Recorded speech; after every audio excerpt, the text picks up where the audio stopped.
हर महादेव, जय भोलेनाथ की। एक बार पुनः साथियों आपको मेरी तरफ से शुभकामना। साथियों, देव गुरु बृहस्पति 14 मई को जो रात बीतेगी 2:30 को रात्रि में आंगल पद्धति में 15 तारीख लग जाएगी। देव गुरु बृहस्पति वृष राशि को छोड़कर मिथुन राशि में गोचर करेंगे। चूंकि देवगुरु बृहस्पति काफी समय तक एक राशि में गोचर करते हैं, तो इसलिए सभी राशियों पर इनके राशि परिवर्तन का एक विशेष असर पड़ता है। आइए देखते हैं सभी 12 राशियों पर इनका क्या प्रभाव पड़ेगा। मित्रों, एक बात तो शुरू में मैं स्पष्ट रूप से कह दे रहा हूं कि तुला राशि के जातक, धनु राशि के जातक और कुंभ राशि के जातक को बहुत ही अत्यधिक रूप से शुभ फल प्राप्त होंगे। और अगर कहीं जन्म चक्र में देव गुरु बृहस्पति एवं कारक हो गए, लग्नेश इनके मित्र हो गए, तो साथियों ये मान के चलिए कि सोने पर सुहागा हो जाएगा इन राशियों को। और अब तक जो तमाम तरह की परेशानियां देव गुरु बृहस्पति के कारकत्व से संबंधित ये झेल रहे थे, निश्चित रूप से इनकी परेशानियों में कमी होगी। तो तुला राशि के, कुंभ राशि के, धनु राशि के जातक अब आनंद का जीवन व्यतीत कर सकते हैं। अब हम सभी 12 राशियों पर इनके गोचर का प्रभाव बताएंगे और ये भी बताएंगे कि तुला, धनु और कुंभ राशि के जातक को क्यों विशेष लाभ होगा। साथियों, आप ये जान लीजिए कि देव गुरु बृहस्पति को 3 दृष्टियां प्राप्त हैं। एक, जिस राशि में गोचर करते हैं उस राशि से पंचम भाव को, सप्तम भाव को और नवम भाव को पूर्ण दृष्टि से देखते हैं। तो आइए देखते हैं सभी राशियों पर क्या क्या पड़ेगा प्रभाव। शुरू करते हैं कालपुरुष के कुंडली में आने वाली प्रथम राशि मेष राशि से। तो मेष राशि के जातकों, आपकी राशि से देव गुरु बृहस्पति तृतीय भाव में गोचर करेंगे। तृतीय भाव आपके पराक्रम का भाव है, आपके छोटे भाइयों का भाव है। तो आपकी राशि से तीसरे शुभ ग्रह का गोचर ज्ञान, विवेक, सुख, शांति के कारकत्व के स्वामी देव गुरु बृहस्पति का आपकी राशि से तीसरे भाव में गोचर आपके पराक्रम को कम करेगा, आपके लड़ाई झगड़े, वाद विवाद से आपको दूर रखेगा, विवेक से समस्याओं के हल को निकालने के कार्य में आपकी मदद करेंगे। यह भी कहा जा सकता है कि लड़ाई झगड़े के मामले में आप थोड़े से बुजदिल दिखेंगे, पलायनवादी दिखेंगे। आपके भाइयों पर भी इसका प्रभाव पड़ेगा।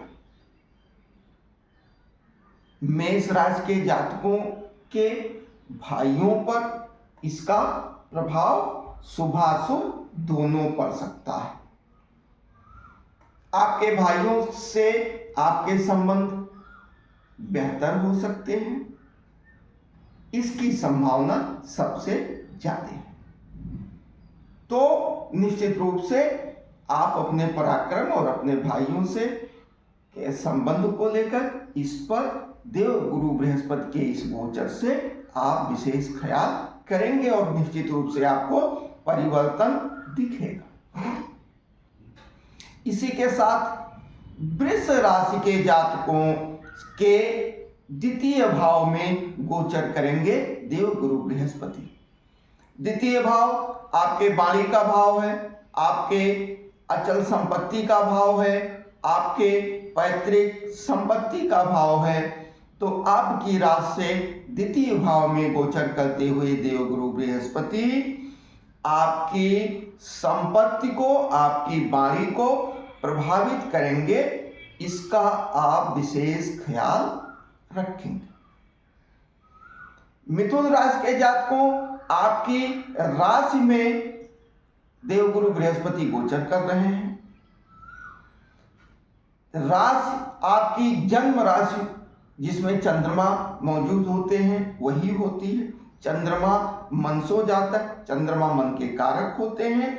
तो आपके मन पर देवगुरु बृहस्पति का प्रभाव पड़ेगा। निश्चित रूप से आपके विचार सकारात्मक होंगे, निश्चित रूप से आपकी धार्मिक क्रियाएं बढ़ेंगी, आप मानसिक रूप से धर्म की तरफ बढ़ेंगे, धर्म से जुड़ेंगे, गुरुओं से जुड़ेंगे, बुजुर्ग व्यक्तियों से जुड़ेंगे, अध्यापकों से जुड़ेंगे और सबके मन में आपके लिए आप एक सम्मान जागृत होगा। तो निश्चित रूप से मिथुन राशि के जातक इस गोचर का लाभ उठावें और सत्कर्म की तरफ देवगुरु बृहस्पति की बढ़ते हुए प्रेरणा को ध्यान में रखते हुए आप अपने सत्कर्म को बढ़ाइए। निश्चित रूप से आपका शुभ होगा। इसी के साथ कर्क राशि के जातकों के 12वें भाव में देवगुरु बृहस्पति गोचर करेंगे। 12वां भाव आपके व्यय का भाव होता है। 12वां भाव आपकी चल आमदनी, नियमित आमदनी, रोजमर्रा की आमदनी का द्वितीय भाव होता है। तो निश्चित रूप से कर्क राशि के जातकों का व्यय अब धार्मिक कृत्यों में होगा। और एक चीज मैं और सलाह दूंगा कि धार्मिक कृत्य के साथ साथ आप अपनी शारीरिक बीमारियों से उबरने के लिए बृहस्पति देव से पीड़ित जातक जो विभिन्न लग्नों के स्वामी हैं, वो देव गुरु बृहस्पति की शांति के लिए लीवर से संबंधित रोगों में, मोटापा से संबंधित रोगों में, इनसे निजात पाने के लिए उनका व्यय जप तप धार्मिक अनुष्ठानों में हो सकता है। लेकिन एक बात तो ये तय है कि कर्क राशि के जातकों का मिथुन राशि में देव गुरु बृहस्पति का गोचर उनके व्यय को धार्मिक व्यय के रूप में ही बढ़ाएगा। अनर्गल व्यय के चांसेस बहुत कम है। इसी के साथ सिंह राशि के जातकों के सिंह राशि के जातकों में देव गुरु बृहस्पति का गोचर 11वें भाव में होगा। ये माना जाता है कि देव गुरु बृहस्पति का यह गोचर सिंह राशि के जातकों को लाभ देगा, उनकी नियमित आमदनी बढ़ेगी। सिंह राशि के जातकों में चूंकि सिंह राशि के मालिक सूर्य देव होते हैं, जो देव गुरु बृहस्पति के मित्र माने जाते हैं, उनके वर्ग के ग्रह हैं, तो निश्चित रूप से सिंह राशि के जातकों की नियमित आमदनी में बढ़ोतरी होगी और बड़े भाइयों के साथ और बड़े भाई से संबंधित लोगों से आपके संबंध में बढ़ोतरी होगी, कटुता में कमी आएगी। बस एक चीज आप ध्यान रखिएगा, चूंकि देवगुरु बृहस्पति सुख, शांति, विवेक, ज्ञान, तप इसके स्वामी हैं, संतान, तो कहीं भी आप अपनी नियमित आमदनी में अनैतिक लाभ लेने की कोशिश ना करिएगा, वहां आपको नुकसान होगा। क्योंकि देवगुरु हमेशा नैतिकता को बढ़ाने का कार्य करते हैं, उसी की वृद्धि करते हैं। तो सिंह राशि के जातकों के जो है 11वें भाव में गोचर निश्चित रूप से अच्छा ही होगा, बस कोई अनैतिक कार्य न करें। इसी के साथ कन्या राशि के जातकों में 10वें भाव में गोचर करेंगे। 10वां भाव आपके यश का, प्रतिष्ठा का, पिता का, कार्य का ये भाव होता है। ये वह कार्य होता है या वह कर्म होता है जिससे आप नियमित आमदनी अर्जित करते हैं। आपका यश प्रभावित होता है, आपकी प्रतिष्ठा प्रभावित होती है, आपका वातावरण भी प्रभावित होता है।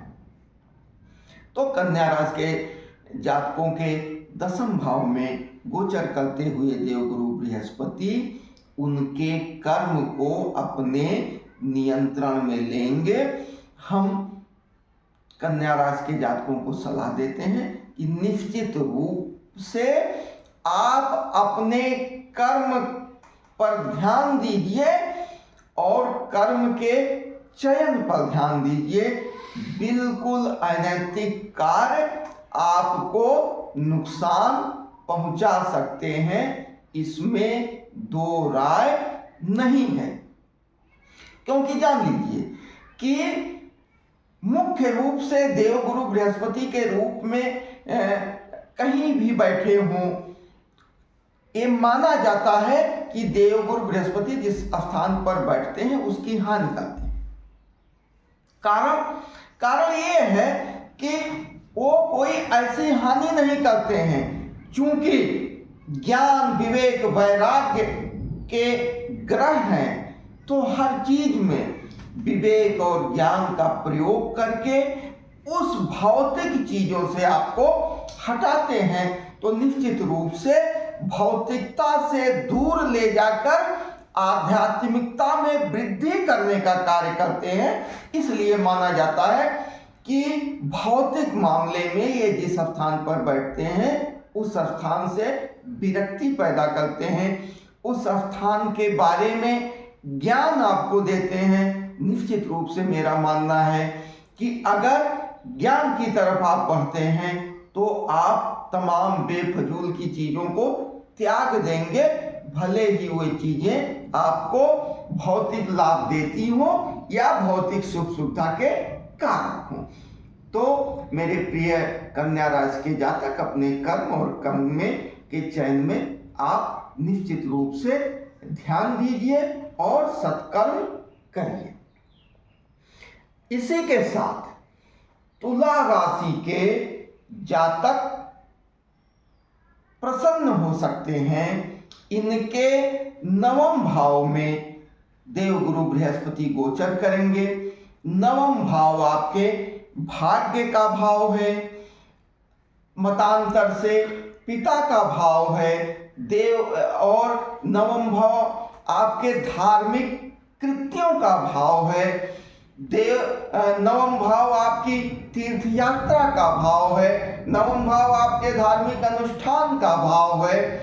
तो आपकी राशि से 9वें भाव में गोचर करते हुए देवगुरु बृहस्पति इन चीजों में वृद्धि करेंगे और इन चीजों में वृद्धि निश्चित रूप से आपके लिए शुभ फल लेके आएगी, इसमें कोई दो राय नहीं है। तो निश्चित रूप से तुला राशि के जातक आनंद की प्राप्ति करेंगे। इसी के साथ वृश्चिक राशि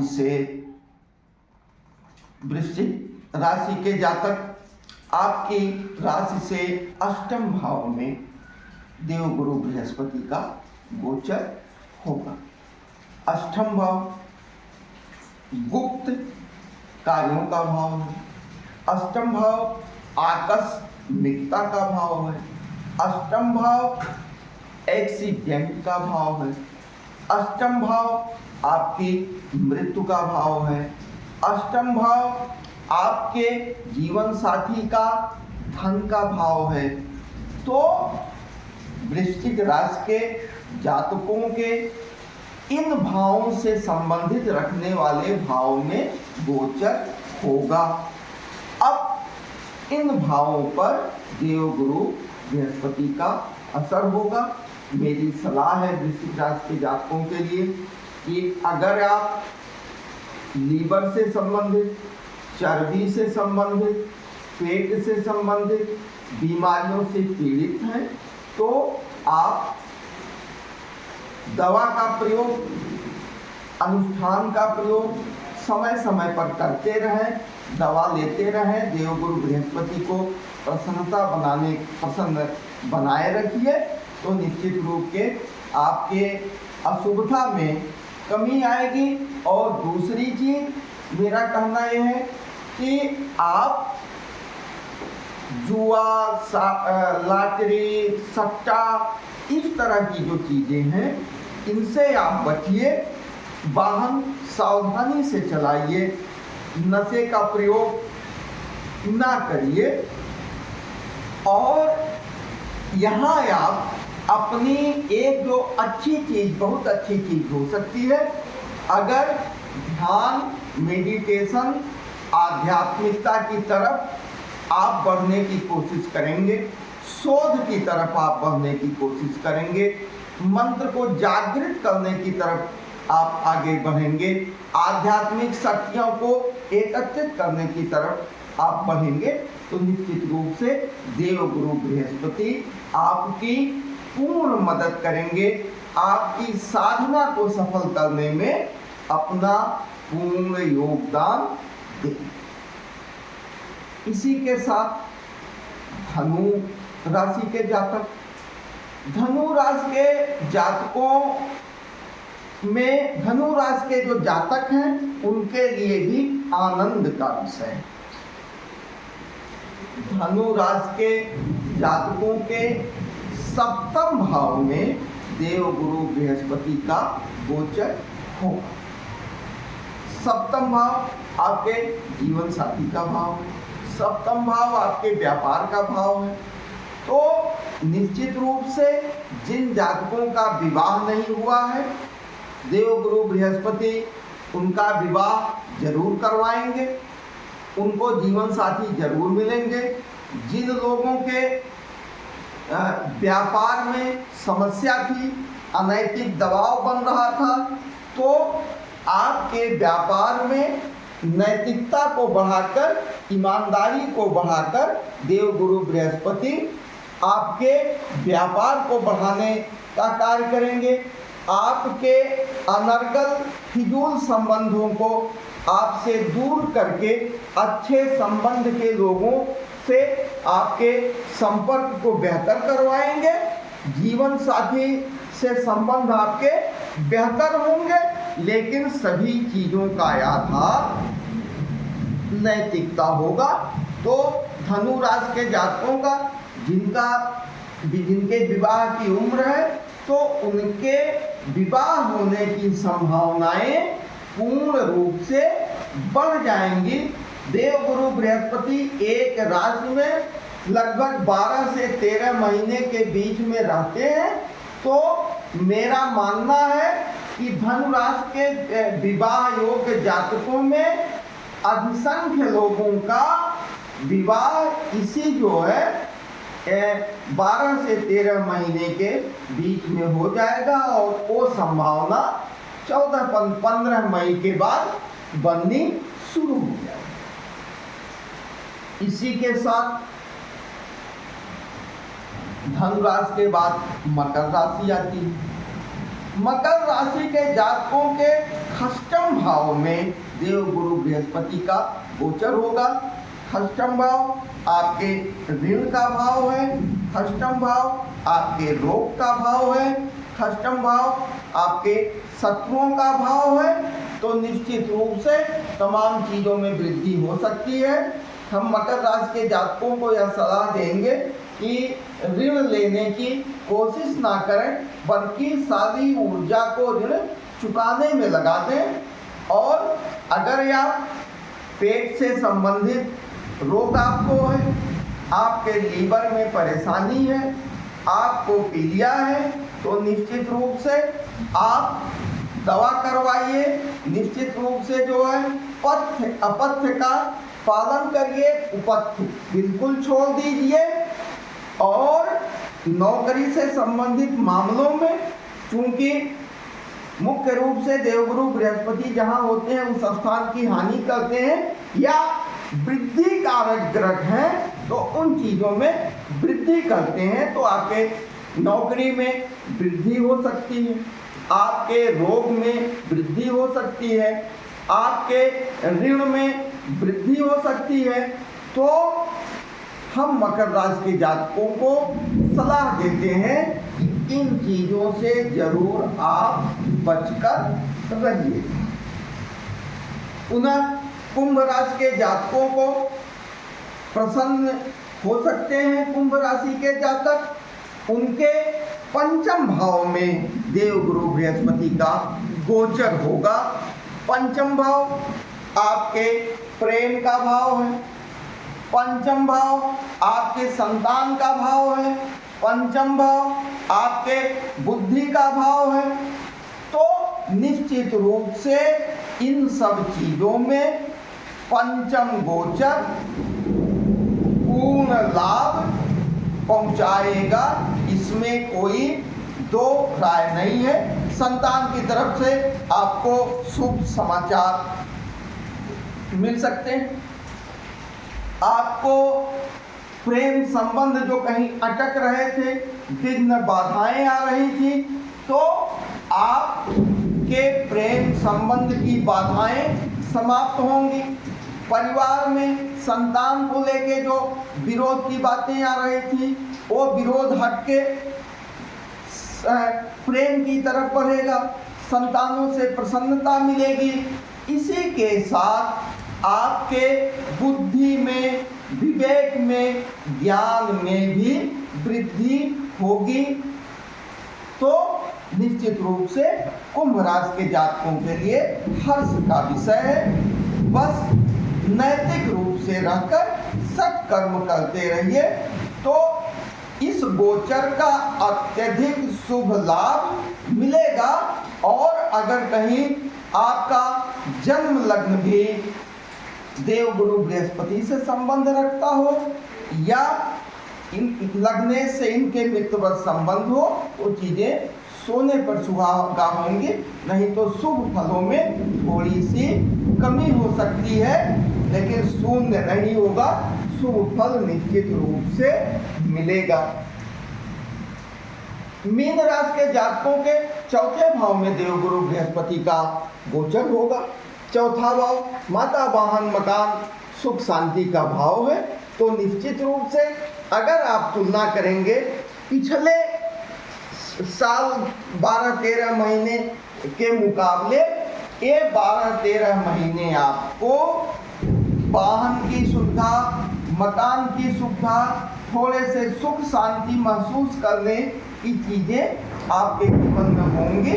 तो आप जो है पिछले मुकाबले से थोड़े से बेहतर हो सकते हैं, इसमें कोई दो राय नहीं है। और इस गोचर का असर आपके इन्हीं चीज़ों पर पड़ेगा। इसी के साथ हमने मेष राशि से शुरू करके और मीन राशि के सभी जातकों के प्रमुख शुभाशुभ फलों के बारे में आपको बताया। अब शुभ फल प्राप्त होने के क्या कारण है, इसको आप जान लीजिए। क्योंकि मिथुन राशि में बैठकर अपनी पंचम दृष्टि से मिथुन के बाद कर्क, सिंह, मेष, वृष, तो इस तरह से जो है, अब जैसे मिथुन राशि में है तो मिथुन, कर्क, सिंह, कन्या और तुला, पंचम दृष्टि तुला पर होगी तो तुला राशि के जातकों को शुभ फल मिलेगा। इसी तरह से जो है सप्तम दृष्टि धनु राशि पर होगी तो धनु राशि के जातकों को शुभ फल मिलेगा। इसी तरह से नवम दृष्टि कुंभ राशि पर होगी तो कुंभ राशि को के जातकों को शुभ फल मिलेगा। तो शास्त्र भी कहते हैं, अनुभव में भी आया है कि जिन भावों पर देव गुरु बृहस्पति की दृष्टि पड़ती है उन भावों के शुभ फलों में अत्यधिक रूप से वृद्धि होती है। और 2025 में देवगुरु बृहस्पति अतिचारी होकर कर्क राशि में भी चले जाएंगे। 15 मई को 2:30 बजे ये वृश्चिक राशि को 15 मई की रात में जो है 2:30 बजे के आसपास ये वृष राशि छोड़ के मिथुन में जाएंगे। इसी तरह से अक्टूबर में ये पुनः जो है मिथुन राशि को जो है के बाद एक कर्क राशि में भी गोचर कर लेंगे जो है, और पुनः फिर 4 दिसंबर को वक्री होके पुनः मिथुन राशि में आ जाएंगे।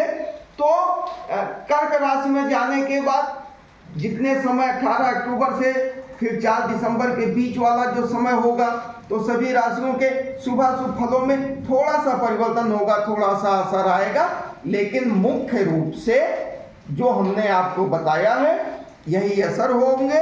तो उस हिसाब से आप अपनी कुंडली में इसको देखकर विद्वान ज्योतिषी से सलाह लेकर आप इस अनुभव का प्रयोग अपने लाभ के लिए, सतर्कता के लिए कर सकते हैं और देवगुरु बृहस्पति के गोचर का बेहतर लाभ उठा सकते हैं। आप लोगों को मेरी तरफ से बहुत बहुत शुभकामनाएं। जय हिंद, जय वैदिक।